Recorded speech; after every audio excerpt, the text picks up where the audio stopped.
આજે રાજકોટથી લઈને જે જયપુર વચ્ચે 67 કિલોમીટરનો જે 6 લેન હાઈવેનું કામ ચાલી રહ્યું છે, આ નેશનલ હાઈવેના કામમાં વિઝિટ કરવામાં આવી છે.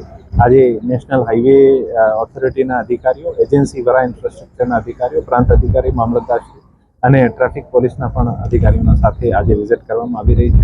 અને માનનીય સીએમ સાહેબના નિર્દેશ અનુસાર કે સ્ટેટમાં જેટલા પણ રોડના કામો ચાલતા હોય આની ગુણવત્તાનું મોનિટરિંગ થાય, જ્યાં ફોટોસ ડેવલપ થઈ ગયા છે આનું ત્વરિત સમારકામ થાય અને ટ્રાફિકના જામ નહીં થાય, માણસોને કોઈ પણ પ્રકારની અવગડ નહીં થાય, આને માટે પ્રશાસન દ્વારા વ્યવસ્થિત પૂરતા ઇંતજામ કરવા જોઈએ. આ કડીના ભાગરૂપે આજે આ હાઈવે ઉપર નેશનલ હાઈવેના અધિકારીઓ અને એજન્સીના અધિકારીઓ સાથે રહીને ચર્ચા રિવ્યુ કરવામાં આવ્યું છે.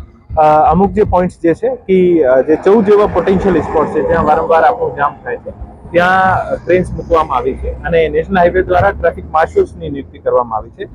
સ્ટેટ પોલીસને પણ સાથે રાખીને, પોલીસના જવાનો પણ સાથે રાખીને અમુક જ્યાં ક્રોસ મુવમેન્ટ થાય છે, અપોઝિટ ડાયરેક્શનથી મુવમેન્ટ થાય છે, આ તમામને રોકવાના પ્રયત્ન કરવામાં આવી રહ્યા છે. અને જ્યાં જ્યાં કામ પૂરું થઈ ગયું છે આ બ્રિજને પણ ખોલવાનો પ્રયત્ન શરૂ કરવામાં આવે છે. એક બ્રિજ 2 દિવસ પહેલા ખોલી દીધું છે. આજે આપણે જે બ્રિજ ઉપર ઊભા છીએ આ બ્રિજ પણ આવનારા 2-3 દિવસમાં ખોલી દેવામાં આવશે. આનાથી આગળ 2 કિલોમીટર દૂર એક બ્રિજ છે, આને પણ 3-4 દિવસમાં ખોલી દેવામાં આવશે. આમ સતત આ હાઈવેના ઉપર આપણે પ્રાયોરિટી રાખીને કેવી રીતે ટ્રાફિકનું ઇઝ આઉટ થાય, મુવમેન્ટ ઇઝી બની શકે આને માટે પ્રયત્નો કરવામાં આવી રહ્યા છે.